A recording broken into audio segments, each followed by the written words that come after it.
Bonjour et bienvenue dans le journal de l'emploi. La France est un pays de start-up, ces entreprises généralement numériques qui se développent à toute vitesse et qui recrutent. La preuve tout de suite avec Time. Audrey Gostoli, bonjour. Bonjour. Vous êtes une des cofondatrices de Time, une entreprise, une start-up créée en 2015 qui est spécialisée alors sur les applications mobiles pour faciliter la gestion des entreprises, la gestion comptable. Mais qu'est-ce que vous faites exactement ? C'est ça. Alors, on développe du coup une plateforme d'applications mobiles, donc en effet à destination des entrepreneurs et des créateurs d'entreprises, plutôt moins de 10 salariés. Et le but, c'est de leur simplifier la vie, tout simplement, et de leur simplifier leurs tâches administratives et comptables. Donc, les différentes applications vont répondre en fait à différents besoins des entrepreneurs. Par exemple, collecter tous leurs justificatifs de notes de frais, dépenses, etc.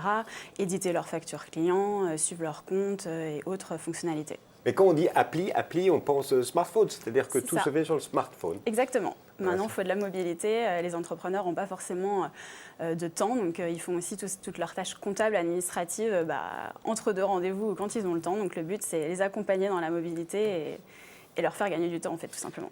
Mais ça nécessite un certain nombre de développements particuliers, c'est nouveau, vous avez des concurrents, comment ça se passe sur le marché pour la start-up aujourd'hui ? Ouais. Alors forcément, on va avoir des concurrents, mais on va se distinguer d'eux en fait pour trois raisons principales, on va dire.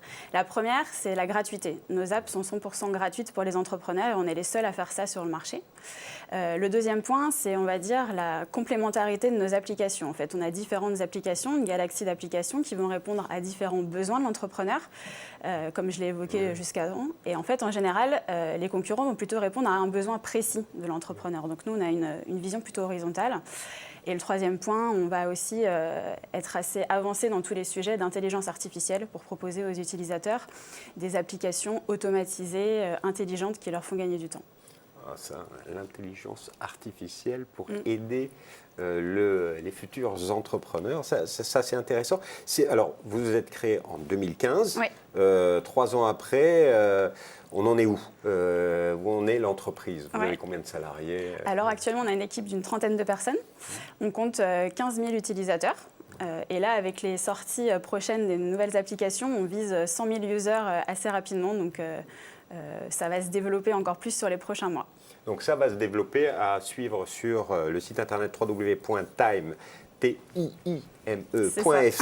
Donc ça va se développer, donc forcément vous allez devoir recruter.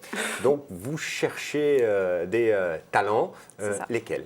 Alors, on a des besoins dans différents métiers, principalement, on va dire, les métiers techniques, avec des développeurs, donc développeurs mobiles, front-end, back-end, des développeurs qui sont spécialisés dans les langages Python, PHP.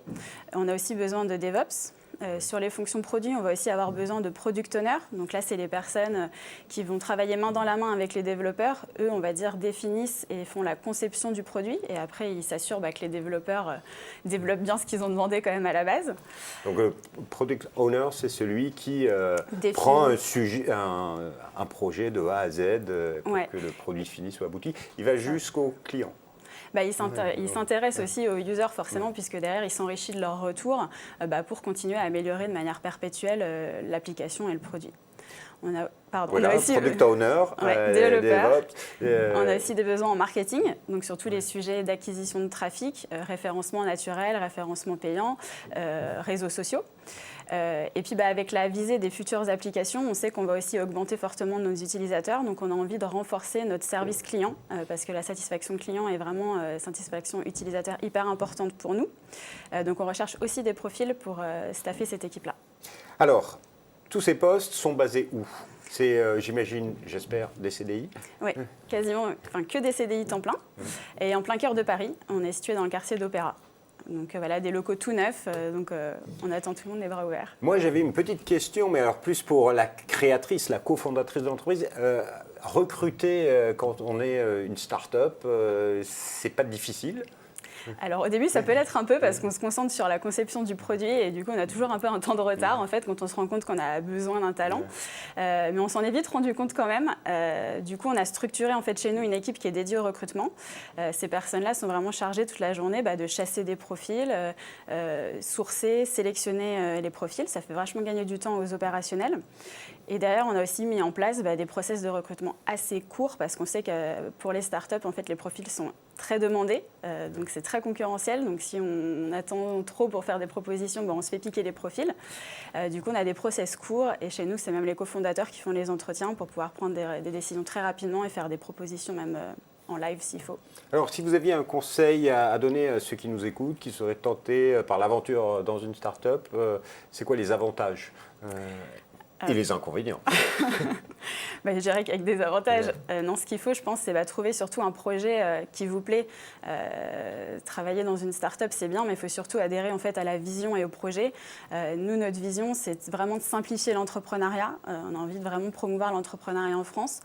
Du coup, voilà, les personnes qui nous rejoindraient, il faut aussi qu'elles soient motivées pour partager cette vision. Donc, je pense que c'est important quand on rejoint une start-up, c'est être en adéquation avec le projet. Et il faut que l'entreprise ait quelques petits plus. C'est quoi le petit plus de Time? Alors chez nous, je dirais que c'est notre organisation. On a mis en place chez Time une organisation qui est un peu inspirée des modèles d'entreprises libérées, mais qu'on a un peu revisité à notre façon. Donc les équipes chez nous sont assez flexibles en termes d'horaires, de congés, de lieux de travail. On favorise aussi le télétravail. Et on accorde une grande importance à l'autonomie des équipes, à l'implication, à la prise d'initiative. Donc voilà, donc je dirais que pour les personnes qui nous rejoignent, c'est la chance d'être impliquées à fond dans un projet, mais tout en ayant en fait une bonne adéquation vie pro, vie perso grâce à cette flexibilité en fait. Voilà, une entreprise moderne, d'avenir, dédiée aux applications. Si ça vous intéresse, vous pouvez en savoir plus en allant sur le site internet www.time.fr. Le plus simple pour candidater, c'est quoi, les réseaux sociaux ou sur le site internet? Les deux. Et on a aussi un compte sur Welcome to the Jungle, donc vous pouvez aussi postuler via cette plateforme. Madame Gostoli, merci infiniment. Merci à vous. Et quant à nous, on se retrouve bientôt pour un nouveau journal. Au revoir.